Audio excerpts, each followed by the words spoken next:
सल्लि अला मुहम्मदिन व आलि मुहम्मद।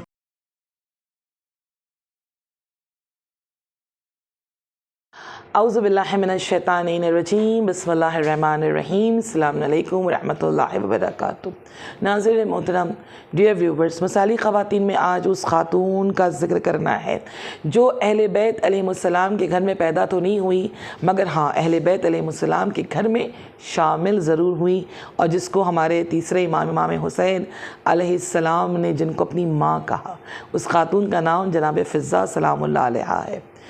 अहले बैत अलैहिमुस्सलाम के ख़ानदान में इस घर में दो ख़वातीन ऐसी आईं जो बहुत ही मुअज़्ज़म ख़ातून थी, मुअज़्ज़मा थी, बहुत मुतबर्रिक़ ख़ातून थी, नोबल पर्सनैलिटी, जिसको एक को जनाब उम्मुल बनीन कहते हैं और एक को जनाब फ़िज़्ज़ा। एक ख़ातून जो थी वो अपने आप को माँ बनकर आई थी, मौला कायनात से उनकी शादी हुई थी, मगर कभी भी उन्होंने अपने आप को इंडिकेट नहीं किया कि मुझे आप माँ कहकर पुकारें। माँ बनकर आई थी, मगर उन्होंने जनाब ज़ैनब सलामुल्लाह अलैहा से हमेशा कहा कि आप मुझे हमेशा अपनी कनीज़ समझें, मैं कनीज़ बनकर आप लोगों की खिदमत करने आई हूँ। बल्कि उन्होंने अपना नाम भी नहीं गवारा समझा कि उनको नाम से पुकारा जाए, जो उनका नाम था फ़ातिमा कलाबिया। वो नाम से भी उन्होंने अपने आप को अवॉइड किया और कहा, उनको लक़ब दिया गया उम्मुल बनीन का। अल्हम्दुलिल्लाह। इसी तरह एक ख़ातून आई थी जो खिदमत करने आई थी, कनीज़ी के लिए आई थी, खिदमत के लिए आई थी, मगर अल्हम्दुलिल्लाह जब खिदमत किया तो अल्हम्दुलिल्लाह इमाम ने उनको अपनी ज़ुबान से, इमाम का कहना बहुत बड़ी बात है कि उन्होंने अम्मा माँ कह दिया, ये बहुत बड़ी शरफ़ की बात है। जनाब फ़िज़्ज़ा सलामुल्लाह अलैहा के लिए रिवायत में है कि 3 जगह से उनका ताल्लुक़ रहता है। या तो वो बहुत ज़्यादा फेमस है कि वो ज़ंज़ीबार से थी, जो अफ्रीका के आइलैंड है, वहाँ से वो आई थी, या तो फिर अफ्रीका की दूसरी जगह से उनके लिए ज़्यादा बताया जाता है कि या वो इथियोपिया से आई थी, और तीसरी जगह जो रिकमेंड किया गया है कि मे बी वो वहाँ से मसलन इंडिया से आई थी, जो हम इंडियन के लिए बहुत बड़ा शरफ़ की बात है कि अल्हम्दुलिल्लाह करबला में एक ऐसी हस्ती थी जो कदम ब कदम जनाब ज़ैनब सलामुल्लाह अलैहा के साथ साथ हमरा थी, और जनाब फ़िज़्ज़ा सलामुल्लाह अलैहा की ज़िंदगी से एक बहुत बड़ा जो हम सबको एक दर्स मिलता है, वो दर्स इस तरीक़े से है कि मौला कायनात अली इब्न अबी तालिब अलैहिस्सलाम ने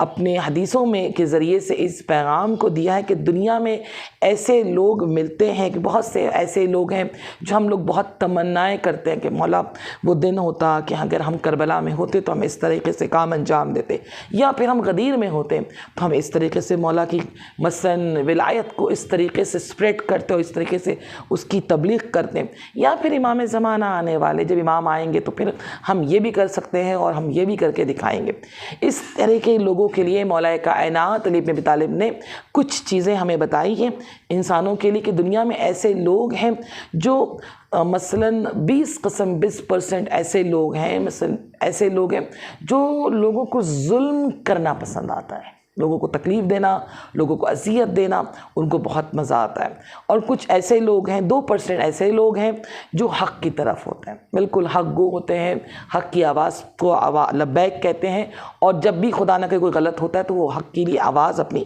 बुलंद करते हैं। और उसके साथ 70% लोग ऐसे होते हैं जो गलत को देख कर भी इग्नोर करते हैं, डिनाई करते हैं, सुनने के बाद भी उनको कोई असर नहीं होता, वो खामोश रहना अपने आप को पसंद करते हैं। का फिर फ़ायदा क्या होता है? मौला से नतीजा मांगा गया कि ये 70% 70% जो लोग खामोश रहते हैं और देखकर इग्नोर करते हैं, बात को समझने की कोशिश, अपनी ज़बान को मसलन वो कोशिश नहीं करते, ताकत नहीं लाते कि वो कुछ कह सके, तो ये 70% जी, ये 20% जो लोग जालिम होते हैं, ये इनके लिए सहारा बन जाते हैं, इनको सहारा दे देते हैं, और ये ऑटोमेटिकली ना चाह के भी ये 90% हो जाते हैं, और 2% लोग पर ये मसलन जो हक़ की बात करते हैं। जनाब फ़िज़्ज़ा सलामुल्लाह अलैहा ने इसी चीज़ को करके बताया, सिर्फ तमन्नाएँ नहीं की, ख्वाब में उन्होंने देखा कि वो अहले बैत के घर आई हैं और खिदमत कर रही हैं, तमन्ना नहीं की, बल्कि जिस जगह से वो आई थी उस जगह की वो शहज़ादी थी, शी वॉज़ अ प्रिंसेस,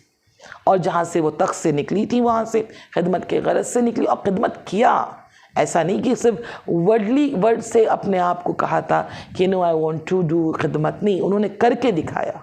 करके दिखाया। और वहाँ पर अपने नालैन को, जिस तख्त पर वो बैठती थी, जिसके लिए लोग तमन्नाएं करते हैं कि काश हमें भी ये तख्त मिल जाए और हम बिल्कुल पूरे दुनिया में हम मसलन किसी जगह पे हम बॉस बनकर हैं, बट जनाब फ़िज़्ज़ा सलामुल्लाह अलैहा ने प्रूफ किया कि जहाँ के लोग तमन्ना करते वहाँ पर उन्होंने अपने नालैन को रख कर आया कि मेरे नज़र में ये कुछ नहीं है, कुछ नहीं है। और इस तरह से फिर रसूल खुदा सल्लल्लाहु अलैहि वसल्लम के करीब पहुंची और जनाब ज़हरा सलामुल्लाह अलैहा ने ख्वाहिश पहले ही कर दिया था कि बाबा बच्चे हैं, छोटे बच्चे हैं, घर के काम हैं, मसले मसाइल हैं, कुरान के तफसीर को बयान करना है, तो मुझे ज़रूरत है कोई मुझे एक हमकार मिल सके। तो रसूल खुदा सल्लल्लाहु अलैहि वसल्लम ने कहा था उनसे कि बेटा अगर आपको इसकी ज़रूरत है तो इंशाल्लाह जब मेरे नज़र में आएगा तो मैं ज़रूर इंशाल्लाह आप तक ये सहूलत को पहुँचाऊँगा। मगर इससे पहले अगर आप अपने काम को आसान करना चाहती हैं और चाहती हैं कि आपके काम बाखूबी तौर पर अंजाम दिया जा सके तो कोशिश किया कीजिए आप अपने नाम की तस्बीह पढ़ा करें, तस्बीह जनाब ज़हरा सलामुल्लाह अलैहा। इससे हमें ये दर्स मिलता है कि अगर हम भी कोई सी मुश्किलात में आएँ और किसी मुश्किल को हम चाहते हैं कि जल्द से जल्द वो हल हो जाए, हमें भी कोशिश करनी चाहिए कि ये पावरफुल तस्बीह जो जनाब ज़हरा सलामुल्लाह अलैहा के नाम की है, इस तस्बीह का विर्द किया करें ताकि परवरदिगारा बिहक़ हज़रत ज़हरा हम सबकी भी परेशानी को खुदा बाखूबी इंशाल्लाह दूर करे। बहरहाल जनाब फ़िज़्ज़ा सलामुल्लाह अलैहा जिनका नाम उस ज़माने में जिनके नाम थे उनका नाम था मैमुना, और उनको एक शख्स ने लाकर जनाब फ़िज़्ज़ा सलामुल्लाह अलैहा को रसूल खुदा के खिदमत में पेश किया कि या रसूलल्लाह ये खिदमत करना चाहती हैं और बतौर हदिया मैं आपको पेश करता हूँ, ये पर्सनली हदिया है। तो रसूल खुदा सल्लल्लाहु अलैहि वसल्लम ने जनाब ज़हरा की तरफ भेजा और अल्हम्दुलिल्लाह इस तरीक़े से खिदमत अंजाम दिया कि जनाब ज़हरा ने ये नहीं बताया दुनिया वालों को कि अगर ये खिदमत के लिए आई हैं तो हाँ इन्हें सारा काम अंजाम देना है, बल्कि जनाब ज़हरा ने एक रूल बताया कि अगर सामने वाला अगर आपको इज़्ज़त दे रहा है और आपको वो रिस्पेक्ट दे रहा है तो आपको भी उनके सामने उस रिस्पेक्ट के लिए आपको भी अपने कदम को आगे बढ़ाना। ये कहते हुए जनाब ज़हरा ने कहा कि एक दिन आप करें, एक दिन मैं करूँ, एक दिन आप खिदमत अंजाम दो। और वो अल्हम्दुलिल्लाह इतनी बुलंद हस्ती थी जनाब फ़िज़्ज़ा सलामुल्लाह अलैहा कि जिन्होंने 20 साल तक कुरान से गुफ्तगू की है, यानी अरबी ज़बान होने के बावजूद कुरान की आयत का इस्तेमाल किया। ये बहुत बड़ी बात है, ये बहुत बुलंदी की बात है। जब मौला कायनात के घर पर आई जनाब ज़हरा सलामुल्लाह अलैहा बहुत कम सीनी में, बहुत कम उम्र में इस दुनिया से रुखसत हो गई और उसके बाद उन्होंने बच्चों को संभाला। जो घर के हालात उन्होंने देखा तो उन्होंने कहा मौला कायनात से कि अगर आप फ़लाँ केमिकल अगर आप ले आएँ तो मैं उसके ज़रिए से सोना बना सकती हूँ। मौला कायनात ने जब इस बात को सुना तो मौला ने कहा अगर आप उस केमिकल को अगर आप उसमें इजाफ़ा कर दें तो सोना उससे भी ज़्यादा बेहतरीन अंदाज का बनेगा। तो मौला कायनात को वो गौर से देखती हैं, कहती जिनको सोना बनाना जानता हो कोई शख्स और उसके घर में इस तरीके से फाइनेंशियली थोड़ी बहुत जो प्रॉब्लम्स थे, तो मौला कायनात के जनाब फ़िज़्ज़ा सलामुल्लाह अलैहा की तरफ देख कर कहा कि जहाँ आप खड़ी हैं सिर्फ एक तरफ अगर एक दफ़ा अगर हो सके तो उस तरफ ज़मीन पर निगाह करें।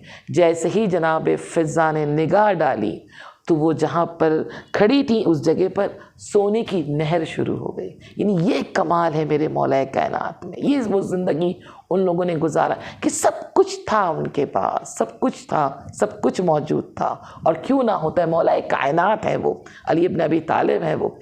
तो क्यों नहीं होता। मगर उसके बावजूद भी ज़िंदगी को बिल्कुल सिंपल गुजारा ताकि हम जैसे लोग शिकायत ना कर सकें। मौला आपने ये तकलीफ़ का सामना नहीं किया, मौला ने हर तकलीफ़ का सामना किया। और अल्हम्दुलिल्लाह जनाब फ़िज़्ज़ा सलामुल्लाह अलैहा वो हस्ती हैं कि जिन्होंने करबला को बचाया, करबला को दुनिया में जो स्प्रेड किया अपने अल्फाजों के ज़रिए से, अपने कलाम के ज़रिए से, उस हस्ती का नाम जनाब ज़ैनब सलामुल्लाह अलैहा है। और जनाब ज़ैनब सलामुल्लाह अलैहा को अगर किसी ने हिफाजत उसकी की, उनकी मुहाफ़ज़त की, तो उसका नाम जनाब फ़िज़्ज़ा सलामुल्लाह अलैहा है। क्योंकि जनाब ज़ैनब सलामुल्लाह अलैहा को कई जगह में रिवायत मिलती है कि मारने की कोशिश की गई, शहीद करने की कोशिश की गई, मगर जब भी लोग कदम बढ़ाते थे जनाब ज़ैनब सलामुल्लाह अलैहा के लिए तो जनाब फ़िज़्ज़ा सलामुल्लाह अलैहा वो हस्ती थी बुलंद हस्ती थी कि जो जनाब ज़ैनब सलामुल्लाह अलैहा की मुदाफ़ा करती थी, हिफाजत करती थी। और जब हिफाजत करती थी तो उस वक्त जनाब फ़िज़्ज़ा सलामुल्लाह अलैहा वो कलाम किया करती थी कि जो उनके कबीले के लोग थे, जो उनके ट्राइब के लोग थे, वो लोग जनाब फ़िज़्ज़ा को बचाने के लिए आ जाते थे। तो आज जो करबला उजागर हुआ है, आज जो करबला पहचानी जा रही है, आज जो हुसैनियत पहचानी जा रही है, वो पहचानवाने वाली का नाम जनाब ज़ैनब सलामुल्लाह अलैहा है। और जो जिसने उस ज़ैनब को बचाया, उस ज़ैनब को बचाने वाली का नाम जनाब फ़िज़्ज़ा सलामुल्लाह अलैहा है। इंशाअल्लाह परवरदिगार से दुआ है बिहक़ अहले बैत अताहर, बिहक़ जनाब ज़ैनब, बिहक़ इमाम हुसैन अलैहिस्सलाम, इंशाअल्लाह हम तमाम मोमिनों को, मोमिनात को इंशाअल्लाह सीरिया में वो ज़ियारत करने की मौका मिले कि जहाँ जनाब फ़िज़्ज़ा सलामुल्लाह अलैहा की रोज़े मुबारक है। इंशाअल्लाह परवरदिगारा हम सबको इस मुबारक जगह पर जाना नसीब करे और इंशाअल्लाह वहाँ के क़ादिमा बनने की हर एक को तौफ़ीक़ मिले इंशाअल्लाह। बस याद रखिएगा अज़ीज़ों, नमाज बर वक्त पढ़ें, अहले बैत अलैहिमुस्सलाम से मोहब्बत हर वक्त करें और उनके दुश्मनों से नफ़रत हमेशा करें। वस्सलामु अलैकुम व रहमतुल्लाहि व बरकातुहू।